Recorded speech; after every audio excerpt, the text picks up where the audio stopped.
It's all right? Just give it a couple seconds. Hmm? Okay, go ahead. This is No, I'm done. tape number 8 with Dr. Miklos Nagy Talavera. Well, we didn't get yet to the Russian War Tribunal. Okay.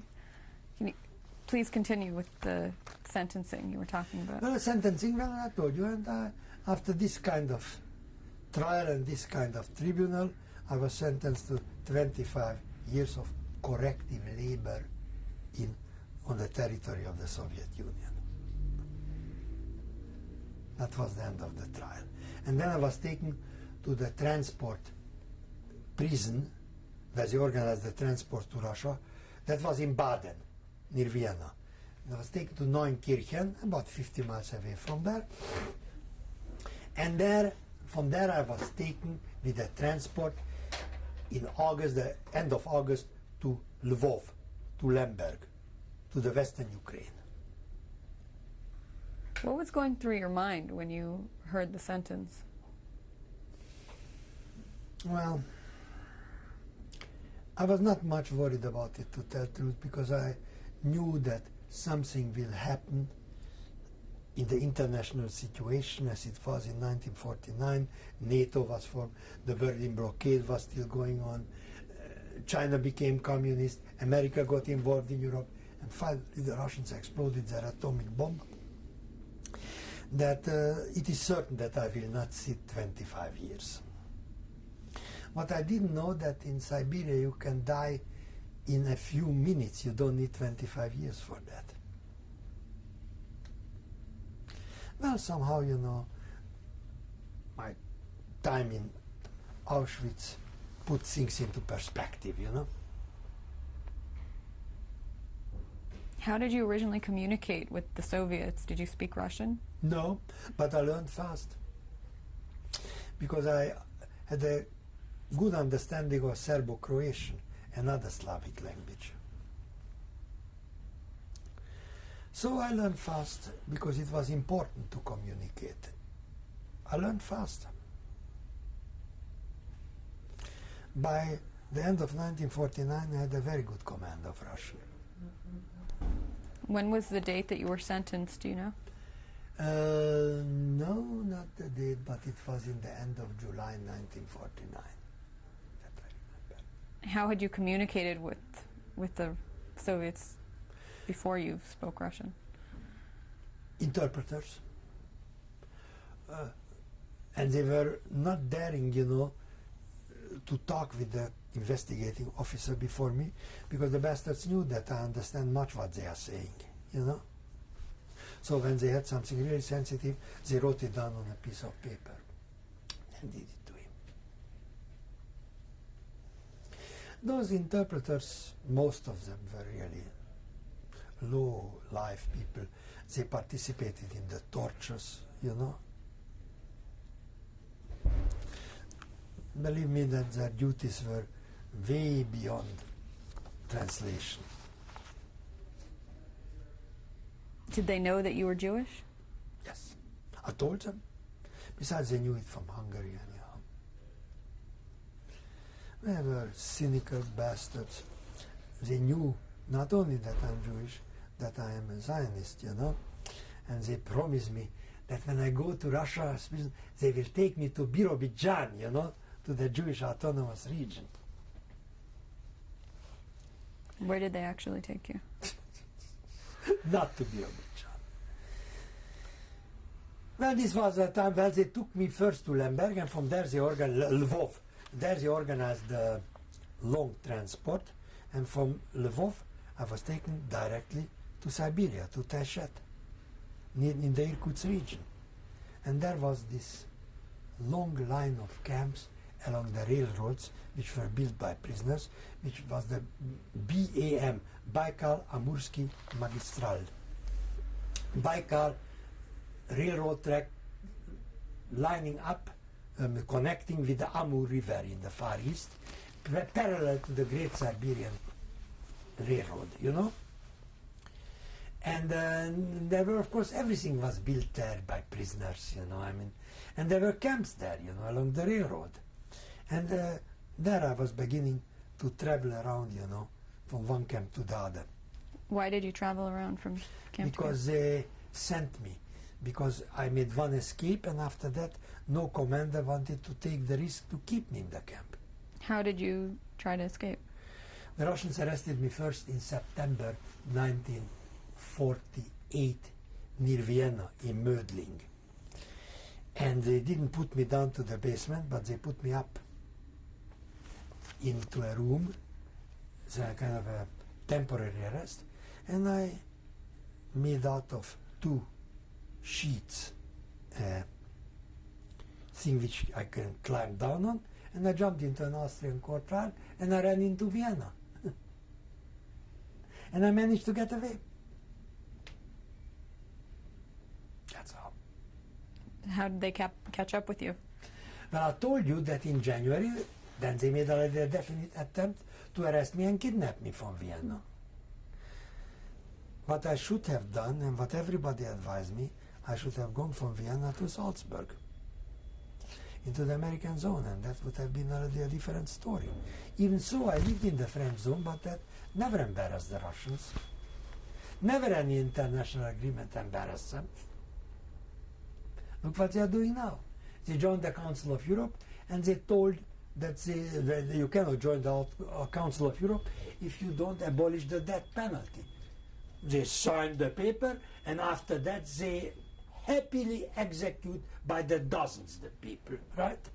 Regardless of what they signed. How many different camps were you in? In together 36. In together. During 7.5 years. And how many different regions? Well, mainly Irkutsk region, Krasnoyarsk region, and northern Kazakhstan, that's an independent republic.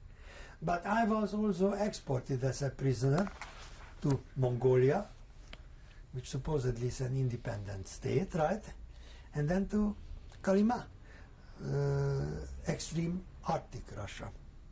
There I was very close to death, and I can't even understand today how I escaped it. My mother was praying for me. That happened many times. It's okay, it's okay. You know, in Kolyma, that's very near Alaska, in the inside of the Okhotsk Sea, Magadan, you can see it on the map, everything, prisoners and released prisoners are populating it, and there are two mining things there. Gold,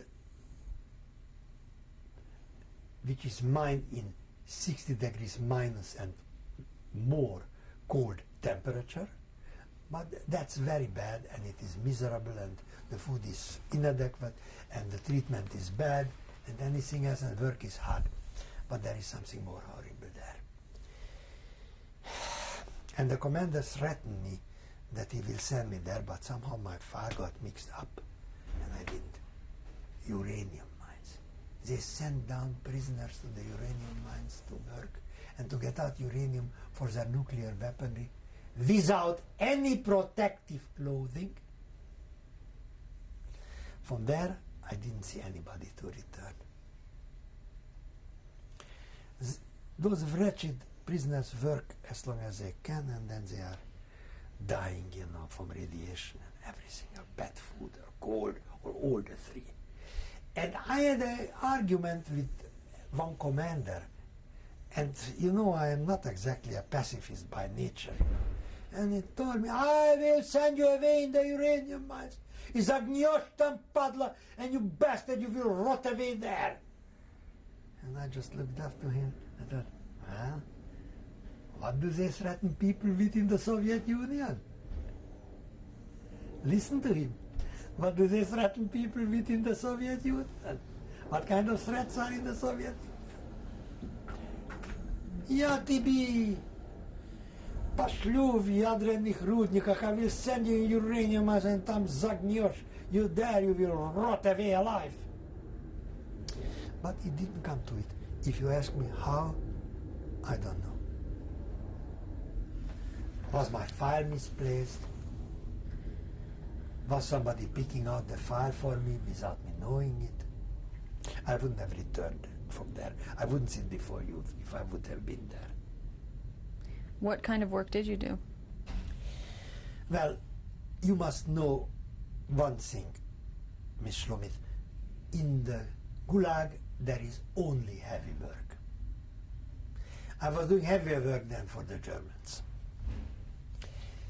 I was working on the railroad to straighten out because it was of in Auschwitz, but I was never doing such things with the Germans in Siberia because they built a railroad over a marshy terrain. The railroad was always sinking in a little bit, you know.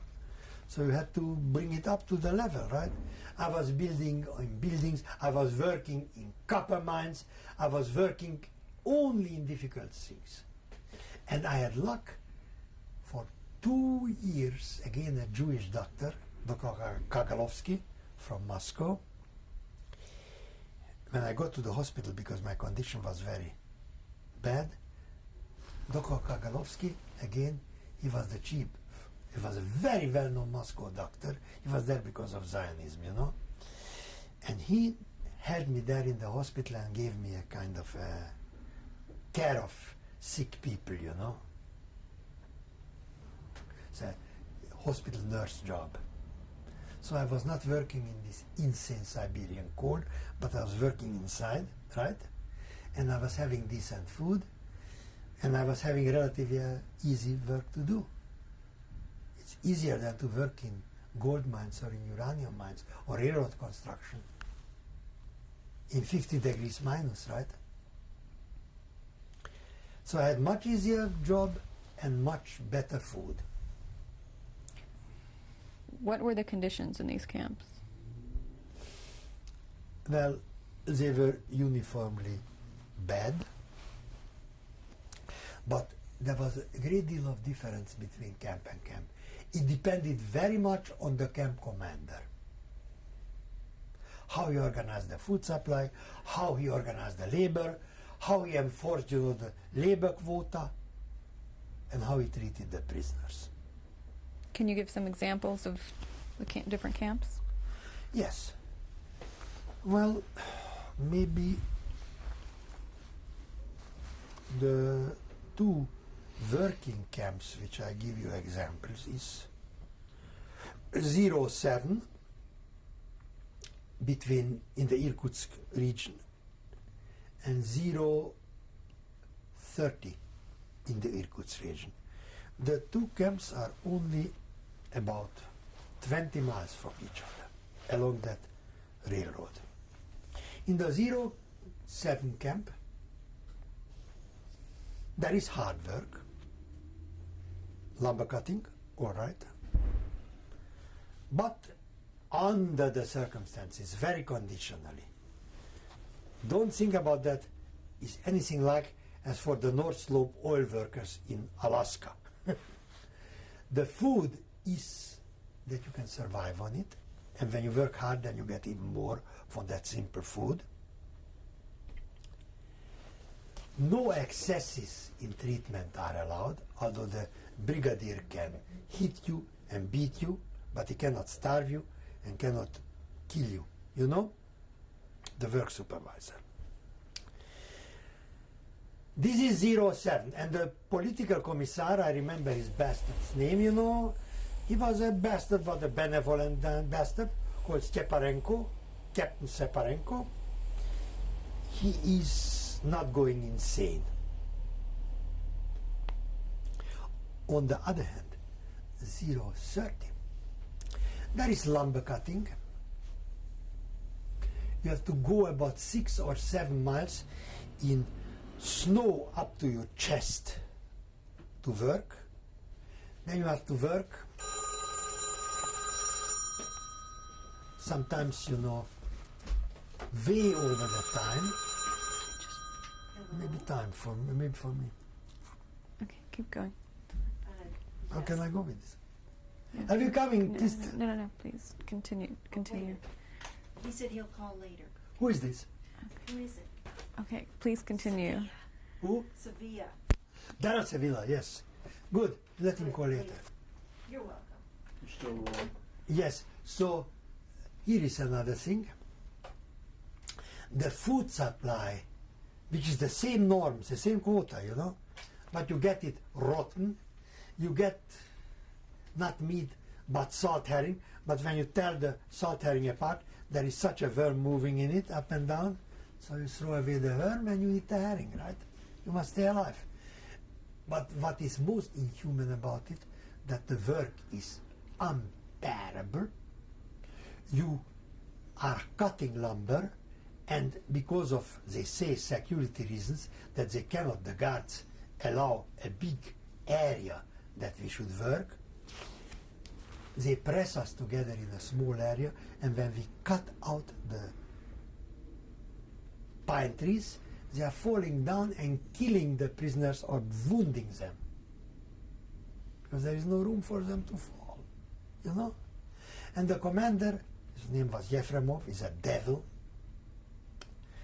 The criminals rule, and what the Russian criminals, Russian mafia is like, beginning to find out now, right? That they are getting out into the free world. It is surprising for Americans, not for me. Not for me. I sat with them for 7.5 years. I know what they are capable of doing. And I know how they dominated the camps. I know how they took away our food from us. They lived like emperors in the camps, while we did the work and starved. The criminals didn't work? How come that they work? They take away our parcels, so the Soviets who get parcels from home, and then they give it to the guard, and then they live like they would be in a resort. Who were the other prisoners? Musor, what they call us, these criminals who rule the camp, the aristocracy. They call us garbage. Well, honest people who got there for political reasons and not for killing somebody or raping somebody, you know, because of opposing the Soviet system, and who come from decent backgrounds. These are the 99% of the prisoners. But I mean, when I told to the commissar, how do you dare to treat political prisoners in such a way? In every country where there are political prisoners kept at all, they would be treated more decently than criminals. You know, they have their logic, the Russians, they don't have anything. I will explain you why. Because a murderer or a rapist committed a crime against one person. But you committed a crime against 200 million. You wanted to take away this beautiful communist future from us. Do you understand now? And that was the idea. And they dominated and ruled the camp, and they committed, well, they had their will there, you know, I mean, and they were just awful. There were some honest, idealist, communist commissars who tried to clean up the camp, but this was very seldom the case. I know one, for instance, Captain Gavrilov, but most of them were working on this premise, what I told you. And they had good reason, because they got their share, a little bit more their share of the robbery what they took away from us. What were the ethnic and social backgrounds of the other prisoners?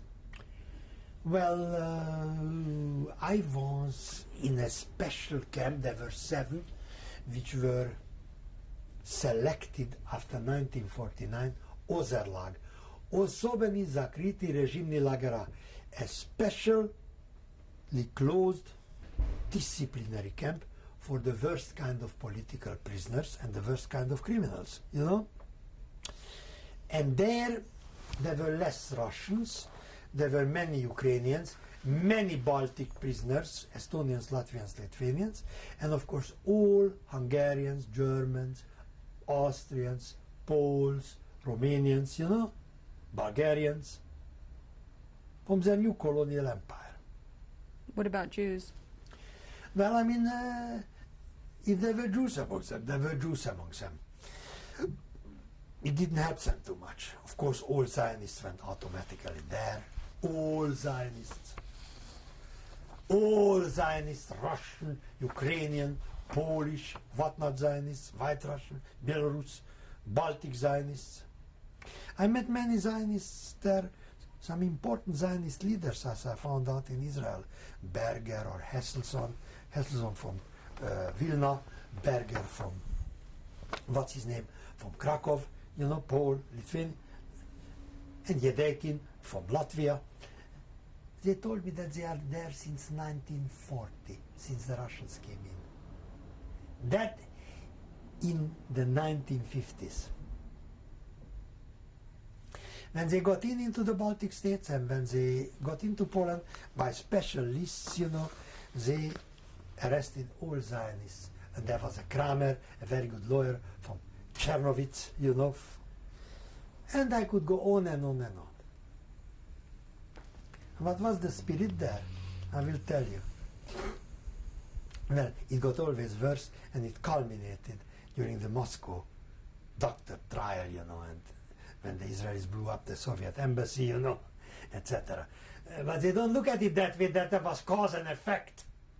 It wasn't happening from the blue, and then, so, well, then it was absolutely open. There was Yakimov, a political commissar, one of the worst anti-Semites which I saw, and here I include Germans too. There was a Jewish dentist from Moscow, his name was Schulman. He had a very strongly pronounced Jewish features on his face.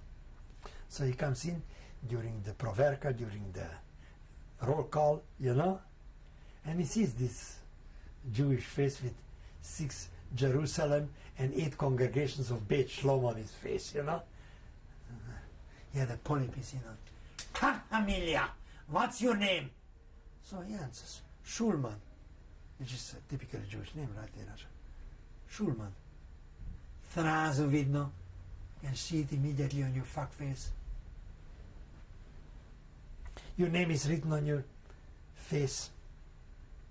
Such things, you know. But I could go on and on and on and on. On and on and on and on.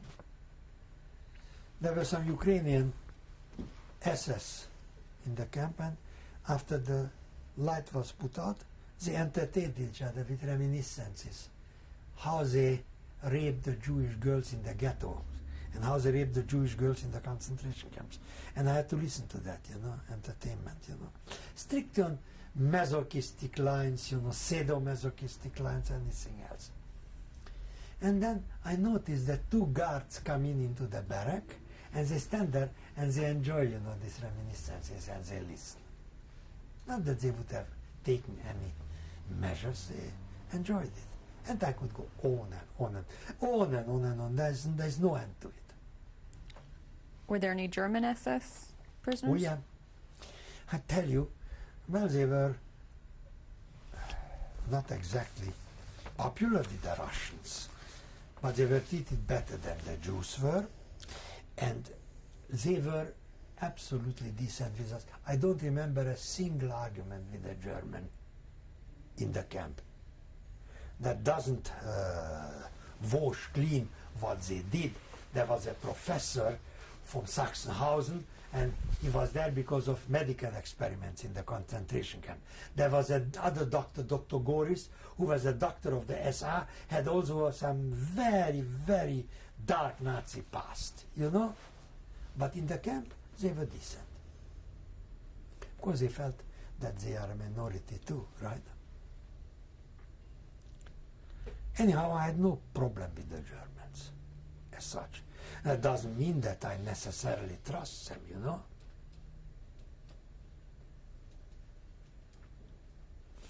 Were there any women in the camp? Separate from us. We got only together in the hospitals, you know. Not in the work camps. They had their work camps as women camp, and we had our work camp as men camp. In the hospital, we got sometimes mixed. Were relations ever possible with women? Of course, they were possible, but they were forbidden, you know, and they were possible. But those women, well, I must tell you that women got much more degraded, and they got much more dehumanized than the men did. I could tell you horrible stories, you know. I got into contact with them because I was working in the hospital as a sanitar, right? And it was not a very happy encounter, you know.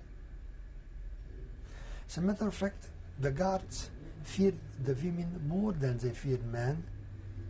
And when they took us away once from a camp and we were supposed to be replaced by women prisoners, we would have heard the guards who were friendly with us and, vi ujdete provезute tih prostitutka, tih jobenih prostitutki.